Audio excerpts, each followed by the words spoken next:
उत्तर प्रदेश में मदरसा बोर्ड की बैठक की गई और इसमें साफ तौर से ड्रेस कोड हो या छुट्टी जुमे की जगह रविवार को कई अहम फैसले प्रस्तावित किए गए।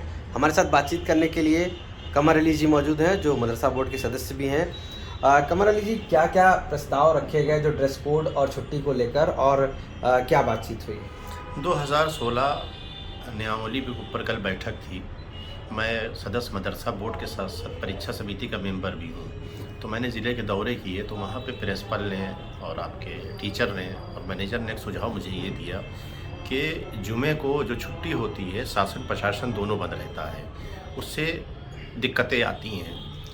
और जब संडे को हमारा मदरसा खुलता है तो ऐसी बहुत सी प्रॉब्लमें थीं तो जो उन्होंने मुझे अवगत कराया। तो कल मैंने बोर्ड की बैठक में ये प्रस्ताव रखा कि संडे को छुट्टी होना चाहिए। तो उस प्रस्ताव को मान लिया गया है और माननीय मुख्यमंत्री जी को वो प्रस्ताव कैबिनेट मंत्री के द्वारा भेजा जाएगा। और माननीय मुख्यमंत्री जी ने अभी तक जो भी निर्णय लिए हैं मदरसों के लिए अच्छे लिए हैं। हर साल 10% बजट वो बढ़ाते हैं। माननीय प्रधानमंत्री जी का भी सपना है कि एक हाथ में कुरान शरीफ एक हाथ में लैपटॉप हो। और हमारी सरकार हमेशा मुस्लिम को मुख्यधारा में जोड़ने का काम करती है और कर रही है। सर, इसको लेकर कोई विरोध भी हुआ है या किसी ने इसको मना भी किया इस तरीके से? चेयरमैन साहब ने ये कहा कि इस बात को आपकी आगे शामिल कर लिया जाएगा और शामिल करने की आगे बात हुई है। तो मुझे लगता है कि कोई नाराजगी नहीं, कोई नाराज़गी विरोध नहीं है। और ये भलाई की बात है, कौम की भलाई की बात है। जहाँ माननीय मुख्यमंत्री जी ने हमें बैठाला है, भलाई के लिए बैठाला है। हमें तो एक काम ये करना है कि अपनी कौम की बात को लाना है, बोर्ड के समक्ष रखना है, पास कराना है, कैबिनेट मंत्री जी के द्वारा माननीय मुख्यमंत्री जी को भेजना है, फैसला माननीय मुख्यमंत्री जी को लेना है। सभी बोर्ड के मेंबर और सहमत थे आप? बिल्कुल सहमत थे, सारे लोग सहमत हैं। ये अच्छाई वाली बात है। एक ही बच्चा घर में बेसिक शिक्षा में पढ़ता, उसकी छुट्टी जो होती है संडे को होती है, और एक ही घर का बच्चा मदरसे में पढ़ता है जिसकी छुट्टी फ्राइडे को होती है। तो ये दोनों अलग अलग चीज़ें हो जाती हैं। और रही बात जुमे की नमाज़ की, तो जुमे की नमाज़ के लिए 1 घंटे का वक्त दिया जाएगा नमाज़ पढ़ने के लिए और उसमें जी भेजेंगे। ड्रेस कोड किस तरीके से रहेगा?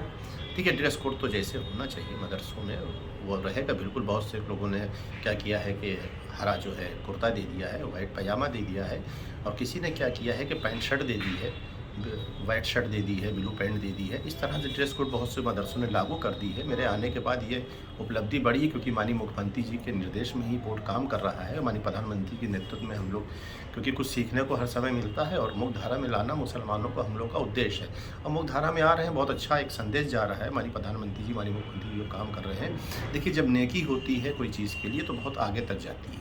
ठीक है। तो कमर जी, साफ तौर से माना है कि मुख्यधारा में विद्यार्थियों को लाने के लिए मदरसे बोर्ड ने इस प्रस्ताव को रखा है और सभी इस प्रस्ताव से सहमत थे, जिसको आप सीएम फाइनल भी करेंगे।